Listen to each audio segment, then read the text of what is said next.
Amoeba নাকি মানুষের brain খেয়ে নিচ্ছে। এইটা গত 2-3 দিন ধরে অনেকে আমায় জিজ্ঞাসা করেছেন যে এটা কি ব্যাপার, কি বস্তু, কতটা গুরুতর। কেরালাতে এই জিনিসটা দেখা যাচ্ছে। আপনাদের বোঝানোর জন্য বলি, এটা একটা জলবাহিত রোগ যেটা কেরালাতে গত 2016 সাল থেকে দেখা যাচ্ছে। এটা কিন্তু বিশ্বে খুব রেয়ার একটা অসুখ। এবছর এখনো অবধি প্রায় 77 জন ধরা পড়েছে, তার মধ্যে 17 জন মারা গেছে। এটা কিন্তু যথেষ্ট ভালো স্ট্যাটিস্টিক্স, কারণ বিশ্বের স্ট্যাটিস্টিক্স হচ্ছে যা ধরা পড়ে তাদের 90% মারা যায়। নিগলেরিয়া ফাউলারি বলে একটা অ্যামিবা এটার জন্য দায়ী।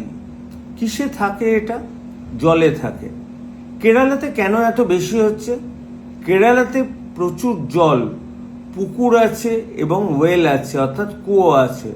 সাধারণ জায়গার চেয়ে অনেক বেশি। আপনারা যারা কেরালা ঘুরতে গেছেন তারা দেখতে পাবেন।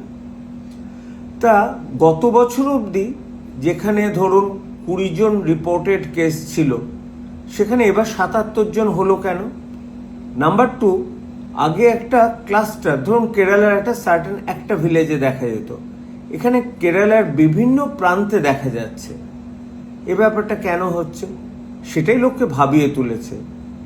এই জিনিসটা আসলে কি? এই যে অ্যামিবা বা এই যে নামটা বললাম নিগলেরিয়া ফাউলারি, এটা একটা অ্যামিবা যেটা জলে যখন যে সাঁতার কাটে, এটা এত সূক্ষ্ম, সোজা নাক দিয়ে ঢুকে ক্রিব্রিফর্ম প্লেট দিয়ে ঢুকে ব্রেনের মধ্যে ঢুকে পড়ে এবং ব্রেনকে লিটারালি খেতে আরম্ভ করে।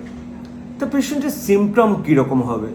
যে কোনো মেনিঙ্গো এনকেফেলাইটিসের যা সিমটম হয়, অর্থাৎ ধুম জ্বর, কথাবার্তার মধ্যে অসংলগ্নতা এবং খিঁচুনি। তারপর এমআরআই করলে ব্যাপারটা বোঝা যায় এবং আলটিমেটলি কিন্তু এটা রোগটা ধরা পড়তে গেলে অনেক সময় ব্রেন বায়োপসি লাগলেও লাগতে পারে। আর এটার ট্রিটমেন্ট কিন্তু বেশ ব্যয় সাপেক্ষ। কেরালা কিন্তু খুব সাফল্য পেয়েছে কয়েকটা ওষুধ ইউজ করে, একটা বিশেষ ধরনের অ্যান্টিআইএমিক ওষুধ, তার সাথে অ্যামফোটেরিসিন বি, তার সাথে অ্যাজিথ্রোমাইসিন, এরকম রিফাম্পিসিন। এখনো এগুলো ট্রায়ালে রয়েছে, কিন্তু প্রথম ধরা পড়লে বড্ড ভালো। কিন্তু পশ্চিমবঙ্গবাসী হিসাবে আমরা পশ্চিমবঙ্গেও তো প্রচুর জল পাই, আর এবছর বেশি হচ্ছে কেন? আমাদের টেম্পারেচারটা এবছর কিন্তু একটু বেশি হয়েছে। যদি 1 ডিগ্রি সেন্টিগ্রেড টেম্পারেচার বাড়ে সারফেস ওয়াটারের, তাহলে কিন্তু এই জীবাণুটা অনেক বেশি অ্যাক্টিভ হয়। পসিবলি সেটাই কারণ। এখনই প্যানিক করার কিছু নেই। কেরালা গভর্নমেন্ট কিন্তু প্রত্যেক ওয়াটার বডিকে ডিসকার্ড করেনি, কারণ সেটা প্র্যাকটিক্যাল না। প্রত্যেক ওয়াটার বডিতে যদি আমরা ব্লিচিং পাউডার দিই বা ক্লোরিন দিই, তাহলে মাছ মরে যাবে, সেক্ষেত্রে আবার অন্য এনভায়রনমেন্টাল পলিউশন আসবে।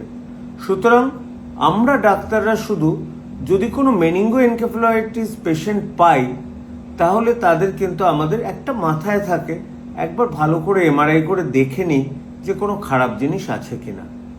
কিন্তু এখনই আমাদের কাউকেই কোনো রকম প্যানিক করার কোনো ব্যাপার নেই।